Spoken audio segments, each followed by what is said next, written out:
The presentation of the budget in Kenya, usually done by the incumbent finance minister, has by and large adhered to the rules of tradition. The minister would pose for the usual photo shoot, usually in front of the Treasury building and clutching the usual budget briefcase containing the usual budget documents to be read, usually in Parliament. The photo shoot, the walk or drive to Parliament and the briefcase are all staples. The most iconic, however, is the briefcase. But does anyone know why the Finance Cabinet Secretary does not show us a budget flash disk with the visible coat of arms, or maybe a budget tablet in keeping with the tech-savvy times? How about a PowerPoint presentation? It would certainly make for a quick and efficient presentation and is bound to keep the notoriously sleepy parliamentarians awake and alert if the titanic 2.1 trillion figure doesn't.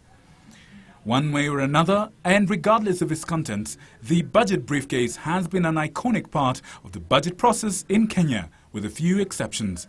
In 2011, the then Finance Minister Uhuru Kenyatta strolled to Parliament clutching a simple folder in an iPad, ignoring the usual briefcase.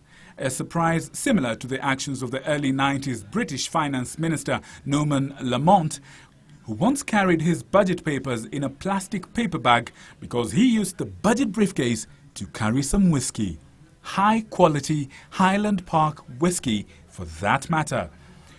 But this was because in England, the Chancellor of the Exchequer, or rather the Finance Minister, is the only member of Parliament who is allowed to drink alcohol during the budget speech. In Kenya, it is widely believed that it is the same briefcase in every case, just like the iconic red leather briefcase carried by the British finance ministers since the 1800s. However, in Kenya, it may not be so, as last year Finance Cabinet Secretary Henry Rotich showed up with a briefcase that had the coat of arms sellotaped onto the side. No explanation. Across the world, nations such as Tanzania, Zimbabwe and India and such all employ the use of the trusty briefcase. All of them, though, bear the distinction of being former British colonies, reinforcing the idea of the origins of the budget briefcase. The longest ever budget speech was delivered by William Gladstone in 1853 and lasted 4 hours and 45 minutes. Benjamin Disraeli holds the record for the shortest ever budget speech at only 45 minutes in 1867. Here in Kenya, some budget speeches, however, have borne the dubious distinction of being quite chaotic, such as Wycliffe Musalia Mudavidi's in 1993.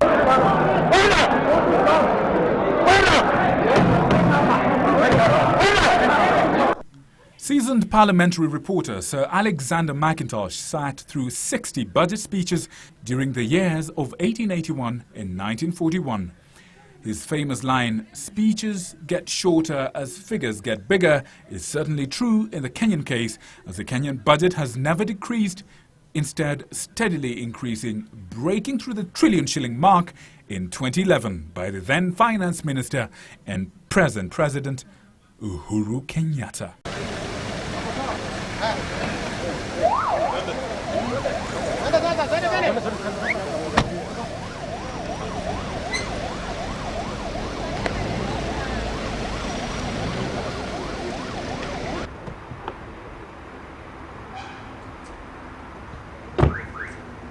The word budget is derived from French, from the word budget, meaning the little bag, supposedly one that you keep all your personal belongings in. But the question is, this 2.1 trillion shilling budget seems rather inflated, and the question is, will it be enough? Will it be the budget of the people or not? The question is mine, the answer is yours. Victor Muyakane, Channel 1.